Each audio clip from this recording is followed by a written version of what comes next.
I'm not here to tell a story. I'm here to break the wall of silence that has been hanging over the entertainment industry for so long. I used to believe that I was safe because I was famous, because I had influence, but with him, no one is immune. The Manhattan federal courthouse was filled with tension as Sean Diddy Combs' trial on charges of extortion, sex trafficking, and battery entered its final moments. No one expected the witness to step up to the stand to be Snoop Dogg, the hip-hop icon who was a close friend and collaborator of Diddy through a series of music projects. Snoop's testimony, with details never before revealed, was like a bombshell, capable of sending Diddy to prison for life and shaking the entire entertainment industry. Snoop entered the courtroom with a cold but painful gaze, not the glitz of a star, but the seriousness of someone with a great responsibility. Prosecutor Maureen Comey, in a clear voice, asked, "What do you have to share with the court?" Snoop replied, his voice low but firm. "I have evidence of Diddy's crimes, not just against a few people, but against an entire system. I bring videos, recordings, text messages, and a list of accomplices, names that will shock the world."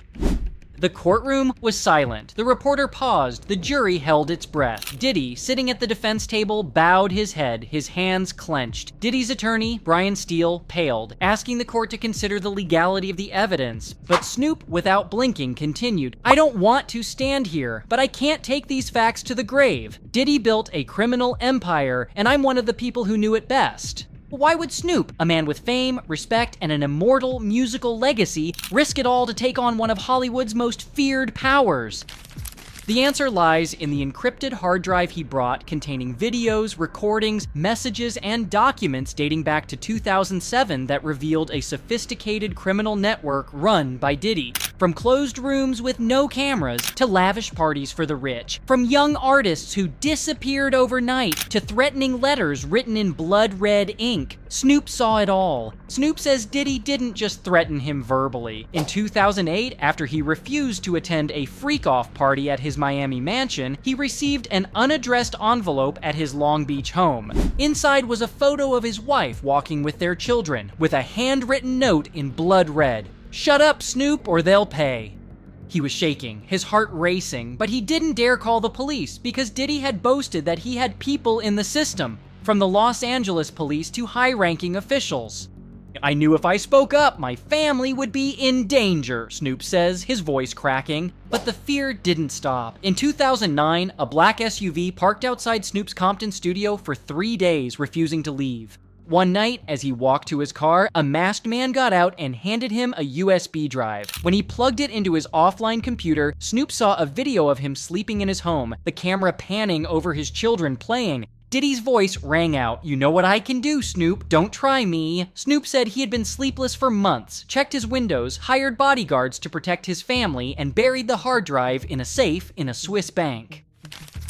Snoop's testimony was more than an accusation. It was a declaration of war. It was the beginning of a journey to reveal the truth, where light and darkness faced off in a relentless battle. What is the price of truth, and what prompted Snoop to break his silence at this precise moment? Stay tuned for the shocking details in the next part. The Rolex watch on Snoop Dogg's wrist glinted under the courtroom lights. But what's holding everyone's breath is not the diamond accessory. It's the tiny, hidden camera inside. The one that recorded the most brutal moment in the career of one of the most powerful music moguls in America. It all started when prosecutor Maureen Comey stood up, her voice firm as the room filled with tension. "We are now presenting video evidence collected from a hidden device, recorded in April 2007 at the Holmby Hills mansion of defendant Sean Diddy Combs." All sound in the courtroom died down, the jury stopped writing, the journalists slowed their typing, and even Diddy, the man who had once dominated much of contemporary hip-hop, began to frown. The big screen lit up, the red light was dim, the space seemingly bathed in a soft infrared glow. Music played in the background. A low-angle camera, apparently hidden, was secretly filming the entire living room where the party was taking place. Diddy, dressed in a stylish white suit, approached a young woman standing alone in the crowd. The image was a little blurry, but she was easily identified as one of the artists signed to Bad Boy Records, the one listed in the indictment as Victim 3. On the screen, Diddy handed her a drink. The girl shook her head. There was no sound, but her body language was clear. Refusal, retreat, and fear. Diddy looked at her, nodding back. 3 men in black suits appeared, standing in front of the door. The singer panicked. Diddy leaned close to her ear, said something, then pointed to a room inside. She was led away, her eyes filled with tears, looking around as if searching for a way out. Before the door closed, the camera captured her last look, desperate and trembling. The video ends with a blank frame followed by a laugh, cold and prolonged. Snoop sits in the witness box. When the lights come back on in the courtroom, all eyes are on him. He doesn't flinch, he sits up straight, his hands clasped together, his voice low, as if each word is a burden he's been holding for nearly 2 decades. I recorded that video because I couldn't believe what was happening. I thought I was at a celebrity party, a Hollywood networking event, but it wasn't. I saw the way she was backed up against the wall and I knew I had to do something. Comey nods. What else do you have? Where Snoop tilts his head slightly. The recording, a conversation backstage. I heard Diddy telling his assistant to prepare the GHB. The courtroom erupted again. GHB, also known as the date rape drug, is a powerful anesthetic often mixed into drinks to render a victim unconscious. Comey asked for the recording to be played again. A clip of audio played. Not as clear as the video, but the voice was unmistakable. Make sure she forgets everything. She needs to sign the fucking deal tomorrow. The prosecutor continued, "Do you know who she is?" Snoop hesitated. "I guess a new artist. I don't know her name, but the next day I saw her sign a 5-year exclusive contract with Bad Boy." A wave of outrage rose in the room. Snoop continued, "I was going to go public, but a few weeks later, I turned down a party in the Hamptons that Diddy invited me to, and at 3 a.m., I got an anonymous call. You think you can get away with this? I know what school your kid goes to, Snoop." He shuddered. "I moved my family to Nevada. It was safe at home, but the mail kept coming. One time, there was a picture of my daughter in the kindergarten playground with the words, 'Next time, it's not just a picture.'" Defense attorney Brian Steele jumped to his feet. "How do you know the video wasn't doctored?" Snoop replied without thinking, "If I was going to make a story up, I wouldn't have kept it for 18 years. I have a career, I have kids, I don't need drama, I need the truth." Steele pressed harder. "Maybe you're doing this to make a name for yourself?" Snoop smiled slightly. "I'm Snoop Dogg. I don't need a show. I need justice for that girl, and for everyone who's been silent." The atmosphere in Manhattan Federal Court was heavy. The trial of Sean Diddy Combs, one of the most powerful figures in the entertainment industry, had entered a decisive moment. The charges of extortion, sex trafficking, and violence weighed heavily on Diddy, but no one expected that witness Snoop Dogg, who had been his close friend and colleague, would continue to stun the courtroom with new evidence so powerful that all eyes would turn to him. Prosecutor Maureen Comey, with the confidence of a trump card holder, asked to present a tape from an encrypted hard drive that Snoop brought. As the technician activated the device, the courtroom fell silent, except for the soft breathing of the jury and the clicking of the recorder. The tape, less than 2 minutes long, is a 2009 call between Diddy and a young artist, referred to in court documents as Victim 4. Diddy's voice is cold and unforgiving. "If you don't come to the party, your career is over. Do you understand?" The singer, trembling and almost choking, replies, "I don't want to do that. Please, I just want to sing." Diddy, without hesitation, says, "You have no choice. Don't make me repeat myself." The call ends with a despairing sigh from the girl, as if all her hope has been dashed. Although it lasts only 2 minutes, the tape cuts like a sharp knife through the silence of the courtroom. The jury, who have already heard so much shocking evidence, cannot hide their horror. Several members bow their heads, their hands covering their mouths, as if unable to bear the weight of what they have just heard. Diddy, sitting at the defendant's table, was motionless, but his eyes were dark, his hands clenched into fists under the table. Diddy's attorney, Brian Steele, stood up and asked for a recess to test the authenticity of the tape, but Judge Aaron Subramanian, in a calm voice, ordered the matter to continue. Snoop Dogg, standing on the witness stand, kept his eyes on Diddy, as if he were facing an old friend turned enemy. He explained that he had recorded the call by accident while in the Bad Boy Records studio one afternoon in 2009. "I heard Diddy on the phone in the soundproof booth," Snoop said, his voice low but determined. "I didn't mean to eavesdrop, but his voice was threatening and I knew something was very wrong. I turned on the phone and recorded it." He insisted that he did not know the singer's identity at the time, but the fear in her voice made him unable to stand still. "I felt like I had to do something," he said, "but I also knew the cost of speaking up." Snoop revealed that his hard drive contained not only this recording, but also a guest list from Diddy's freak-off parties, wild events where young artists were forced to attend under threat. The list, which ran from 2007 to 2015, included names that would have the courtroom buzzing: Oscar-winning Hollywood stars, tech billionaires behind major corporations, government officials with international influence, and even a few figures who had appeared in global charity campaigns. "I'm not here to put them down," Snoop said, his voice careful, "but the court needs to know that Diddy did not act alone. He stood at the center of a web of power shielded by the silence of the most influential people." The words were like a spark that lit a powder keg. The courtroom erupted in whispers, and Diddy, despite his stoic demeanor, could not hide the worry in his eyes. Prosecutor Comey, with the sharpness of a seasoned lawyer, emphasized that the tapes were clear evidence of Diddy's coercion and blackmail. "Why did you keep this evidence for 16 years? Snoop bowed his head for a moment, as if struggling with a painful memory, then looked up, his voice firm. "Because I was afraid. Diddy didn't just threaten me with words, he took action." Snoop said that in 2011, after he refused to participate in a secret ritual in the basement of a New York mansion, Diddy threatened him directly. The incident took place on a cold winter night in a closed room at a lavish Manhattan party where guests wore masks and cloaks, clinking champagne glasses as if participating in an ancient ritual. Diddy, with a murderous look in his eyes, pulled Snoop into a private room, the door closed, not a sound coming out. "You think you're special?" Diddy said, his voice low but threatening. "I can make you disappear, Snoop. Your family won't find you." Snoop said he was held down by two muscular bodyguards, one of whom held a sharp knife to his neck, the cold blade touching his skin, making him not dare to breathe heavily. Diddy stood in front of him, sneering, "Next time I won't warn you." Snoop escaped that room, his heart pounding, cold sweat running down his forehead.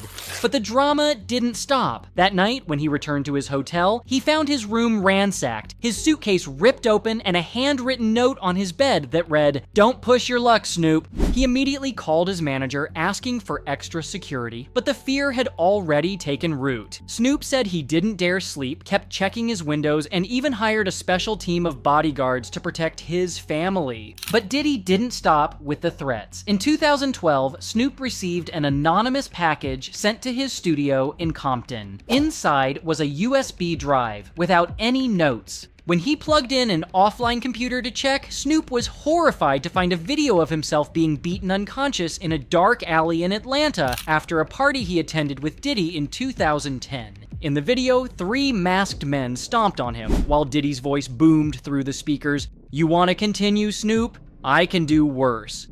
Snoop said he threw up on the spot, not because of the physical pain, but because he feared his family would be targeted next. He immediately moved his wife and children to a safe house in Nevada, but Diddy still wouldn't let go. A week later, he received a text message from an unknown number. "I know where you are, Snoop. Stop, or your kid will pay."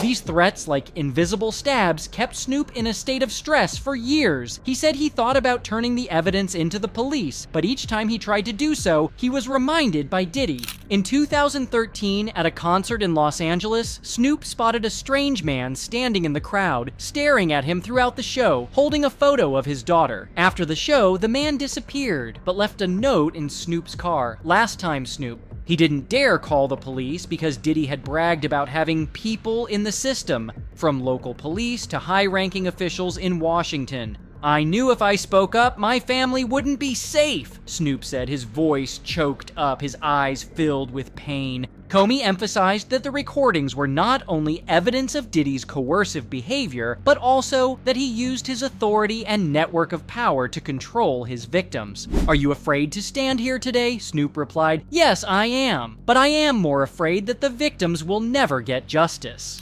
Those words brought a hush to the courtroom, as if everyone was feeling the weight of the courage Snoop had to muster to face Diddy.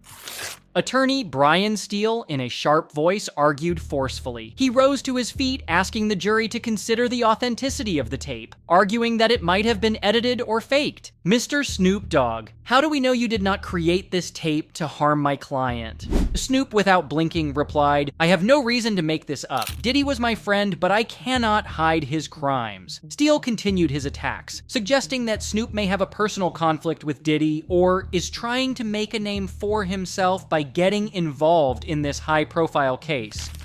"Do you have any grievances with Mr. Combs?" Steele asked. Snoop replied firmly, "No. I just want the truth to come out." Steele asked the court to adjourn so the tape could be examined, but Judge Subramanian refused, ordering a continuance. Comey seized the opportunity, insisting that the tape, along with the earlier video, was part of a chain of evidence that proved Diddy ran an organized crime network. She asked Snoop about the guest list he had mentioned. "Can you tell me more about those names?" Snoop, looking cautious, replied, "That list contains the most powerful people I've ever met, from Hollywood stars to tech billionaires, from government officials to the people behind major charities. They didn't just attend Diddy's parties, they protected him because he controlled them too." These words caused the courtroom to erupt in murmurs. Diddy, despite his stoic demeanor, could not hide the anxiety in his eyes. A few jurors looked at each other as if they could not believe what they had just heard. Steele immediately objected, claiming that Snoop was making baseless speculation, but Comey quickly retorted, emphasizing that the guest list would be thoroughly examined to verify its authenticity. Diddy remained motionless, but his eyes were heavier than ever. He whispered something to Attorney Steele, as if planning a final counterattack. But with Snoop's tapes and guest list, the empire of power that Diddy had built is shaking to its core. Do you think Snoop can continue to face the threats from Diddy's network? Watch to find out. The Manhattan courtroom was stunned as Snoop Dogg continued to expose Diddy. Prosecutor Maureen Comey presented encrypted messages from Snoop's hard drive between Diddy and an assistant in 2010. The messages revealed Diddy's orders. "Prepare GHB for victim 5, don't let her remember, she has to sign the contract." Another message that shook the jury. "Get the guest list, don't let the names out." Snoop testified he took a screenshot while borrowing an assistant's phone at a Diddy party. "I saw something wrong, had to save it," he said, his voice heavy. Prosecutor Maureen Comey presented an internal Bad Boy Records email from 2012 from Snoop's hard drive, revealing Diddy ordered a $50,000 hush-up payment for a freak-off victim. The email, addressed to the CFO, read, "Give her back, don't let the press know. Get it done." The chilling words sent shivers down the jury's spine, as if they were peering into the mind of a criminal mastermind. Snoop testified that he had taken the emails when he accessed his Bad Boy account during a 2012 music project. "I thought they were important," he said, his voice heavy, "so I kept them to protect the truth." He said that in 2013, Diddy threatened him at a Miami hotel after he refused to sign a non-disclosure agreement. Diddy pushed him against a wall, his voice cold. "You want your family safe? Sign it or you'll regret it."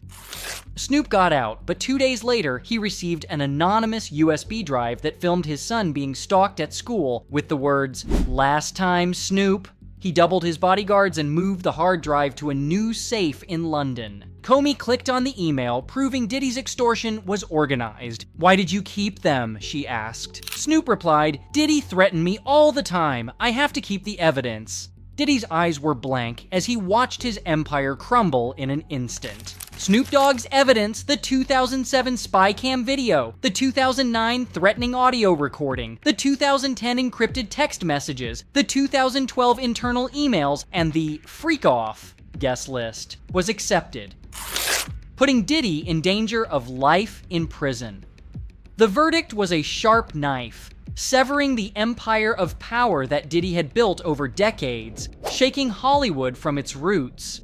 Snoop, standing on the witness stand, his eyes heavy but determined, ended his testimony in a deep, emotional voice. "I did this for justice, not to betray my friend. I used to consider Diddy a brother, but I can't let innocent people continue to suffer."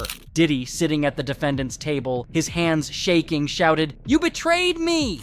As guards escorted him from the courtroom, he turned to look at Snoop, his eyes filled with resentment but powerlessness, like a deposed king. Prosecutor Maureen Comey, with the shrewdness of a warrior for justice, emphasized that Snoop's testimony exposed not only Diddy's crimes, but also a network of underworld criminals in Hollywood. Diddy's attorney, Brian Steele, made a final rebuttal, asking the jury to doubt Snoop's motives, suggesting he might have made up the story out of personal conflict. But the evidence was so overwhelming, it crushed Steele's arguments like a rock. Snoop's testimony was not just directed at Diddy. It challenged the entire power structure, forcing Hollywood to confront the dark truths of complicity and silence. Snoop, leaving the courtroom in silence, carries with him the price of his courage, the fear of revenge, and Diddy's haunting gaze. Will justice prevail, or is this just the first chapter in a larger tragedy? The answer lies in those who dare to demand the truth. Don't forget to subscribe and turn on notifications to follow the next developments in the case. In the next video, we'll reveal more names and analyze why they could shake up Hollywood and Washington.